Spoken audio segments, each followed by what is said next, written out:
TV पर रामायण देखकर रावण मतलब अरविंद त्रिवेदी बहुत भावुक हुए। क्या? तुझे कैसे पता? हेलो ऐप से। देख, ये है हेलो ऐप। जैसे ही आप हेलो ऐप डाउनलोड करते हो, ऊपर सर्च बार में हेलो ट्रेंड्स मिलेगा, जिसमें सभी ट्रेंडिंग न्यूज, वीडियोस, आर्टिकल्स मिलेंगे। उससे आप डे टू डे इन्फॉर्मेशन से अपडेट रख सकते हैं। ये तो बहुत अच्छा ऐप है। मैं अभी डाउनलोड करके खुद को अपडेट करती हूँ। रेणु अपने कमरे में अमन और गौरव को बुलाती है। मम्मी, आपने हमें बुलाया? हाँ बेटा, मुझे तुम दोनों से कुछ बात करनी है। रमेश भी वहीं बैठा होता है। रेणु अपने बेटों को सारी बात समझा देती है। ठीक है माँ, आप जैसा बोलेंगी वैसे ही हम करेंगे। सीमा और नीलम एक दूसरे से बिना बात किए काम कर रहे होते हैं। तभी वहां रेणु आती है। सीमा और नीलम, इधर तो आओ। जी मम्मी जी, बोलिए। तुम दोनों को मैंने कितनी बार कहा है कि घर की सफाई अच्छे से किया करो। ये पर्दे देखो कितने गंदे हो रहे हैं। कोई होश है तुम दोनों को? बस एक दूसरे से लड़ती रहती हो, और खाना भी आजकल बिल्कुल अच्छा नहीं बना रही हो। अरे तुम दोनों एक ही सब्जी बनाती हो। आज रात के खाने में 2 सब्जी तो होनी ही चाहिए, समझी? रेणु उन दोनों को डांट कर वहां से चली जाती है। सीमा और नीलम एक दूसरे को देखकर हैरान हो जाते हैं कि उनकी सास ने उनसे इस तरह से बात क्यों की। सीमा पर्दों को गौर से देखती है। वो इतने भी गंदे नहीं होते। नीलम, इधर तो आ। पर्दे गंदे दिख रहे हैं क्या तुझे? नहीं तो भाभी। मम्मी जी को हो क्या गया है अचानक से? पता नहीं। भाभी, रात को खाने में 2 सब्जी बनानी है ना, तो क्या बनाएंगे हम? और अभी तो वक्त भी नहीं बचा। मुझे आलू फ्राई बनाना आता है, जल्दी से बन भी जाता है। बना दूं? हाँ बना दे। तब तक मैं ये पर्दे भीगने के लिए डाल देती हूँ। ठीक है भाभी। नीलम सोनू का होमवर्क करा रही होती है, तभी रेणु आ जाती है। नीलम, जाओ, मार्केट से कुछ खरीदारी करनी है। ये लिस्ट है, लेकर जाओ और लेकर आओ फटाफट। मम्मी जी, कल सोनू का एग्जाम है, मैं इसे तैयारी करा रही हूँ। मैं इन्हें फोन कर देती हूँ, ये लेकर आएंगी। तुम्हारा यही तो काम है, बस हर बात पर बहाना मारना है।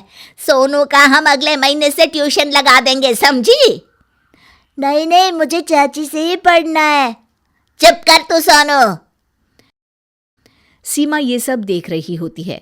उसे बिल्कुल अच्छा नहीं लगता कि उसकी सास नीलम से ऐसे क्यों बात कर रही है। मम्मी जी लाइए, मैं ले आती हूँ। नीलम, तुम सोनू को पढ़ाओ, उसे तुम्हारा ही पढ़ाया हुआ अच्छे से समझ में आता है। सीमा और नीलम एक दूसरे से अपनी सारी शिकायतें भूलकर बस ये सोच रहे होते हैं कि उनकी सास का बर्ताव बदल क्यों गया है। मुझे तो समझ ही नहीं आ रहा कि मम्मी जी को अचानक से हो क्या गया है। तो क्या हुआ? वैसे भी हम तो कुछ दिनों में यहाँ से चले ही जाएंगे ना। क्यों? अरे तुम्ही ने तो कहा था कि यहाँ नीलम के साथ तुम नहीं रह सकती। अरे वो तो मैं उससे नाराज थी, पर वो इतनी भी बुरी नहीं है। पता है, उसके पढ़ाने की वजह से हमारा सोनू पूरी क्लास में फर्स्ट आया है। हाँ, भाभी ही आजकल मुझे सब कुछ सिखा रही हैं। मम्मी जी उन्हें भी कुछ ना कुछ सुनाती रहती हैं, लेकिन भाभी उन्हें कुछ नहीं कहती। लेकिन अच्छा है ना नीलम, वो तुम्हें सुनाती थी, अब कोई तो है जो उन्हें ताने मारता है। नहीं जी, वो मुझे सच में काम करना नहीं आता था ना ठीक से। मैं तो बस शॉपिंग वगैरह में ही लगी रहती थी, इसलिए भाभी कहती थी मुझसे। कोई नहीं, हम तो वैसे भी यहाँ से कुछ दिनों में चले जाएंगे। मैं सोच रहा हूँ क्यों ना अगले महीने ही हम नए घर में शिफ्ट हो जाएं। नहीं, सोनू के फाइनल्स अभी बाकी है ना, उसे बहुत मेहनत करनी है इसलिए। और वैसे मम्मी जी को पता नहीं क्या हो गया है, भाभी अकेले कैसे सब कुछ संभालेंगी। रेणु और रमेश एक दिन पूरे परिवार को अपने कमरे में बुलाते हैं। क्या हुआ? आप दोनों ने हमें यहाँ क्यों बुलाया? बेटा, मैं सोच रहा था कि अब वक्त आ गया है कि तुम दोनों का बंटवारा कर दिया जाए।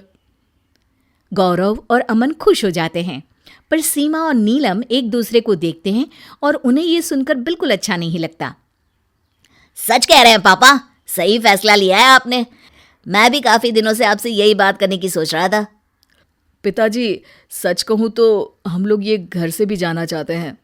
हाँ पिताजी, आप दोनों भी हमारे घर रहने आ जाया करिएगा। पर एक साथ नहीं मम्मी जी आप मेरे घर आ जाना, पापा आप भैया के घर, और फिर अगले महीने अदला बदली कर लेंगे। सीमा और नीलम ये सब सुनकर बोल पड़ती हैं। बस कीजिए आप दोनों, यहाँ कोई बंटवारा नहीं होगा।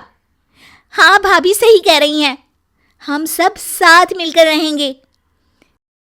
सीमा और नीलम ऐसा कहकर वहां से चली जाती हैं और रमेश रेणु अपने बेटे को देखकर मुस्कुरा रहे होते हैं।